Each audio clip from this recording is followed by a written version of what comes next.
ആ വെല്ലുവിളിയിൽ ഞാൻ പറഞ്ഞ കാര്യങ്ങൾ കൃത്യമായി മനസ്സിലാക്കി അതിനോട് പ്രതികരിച്ചത് എന്റെ ശ്രദ്ധയിൽപ്പെട്ടത് ഒരു സുന്നി ഉസ്താദ് മാത്രമാണ്.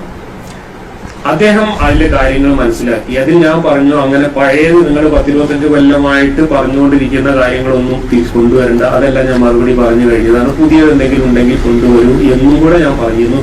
അതും കൂടെ ഉൾക്കൊണ്ടുകൊണ്ടാണ് അദ്ദേഹം ഈ ഈജിപ്തോളജി എന്ന ഒരു സാധനം കൊണ്ട് വന്നത്.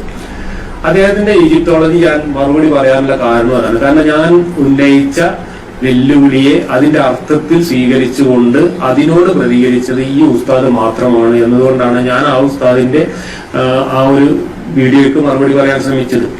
ആ ഉസ്താദ് ആ മറുപടി കേട്ടു. ആ മറുപടി കേട്ടതിന് ശേഷം വീണ്ടും ആ ഉസ്താദ് അദ്ദേഹം പറഞ്ഞതിന് ന്യായീകരണമായിട്ട് വീണ്ടും വീഡിയോ ഇറക്കിയിട്ടുണ്ട്.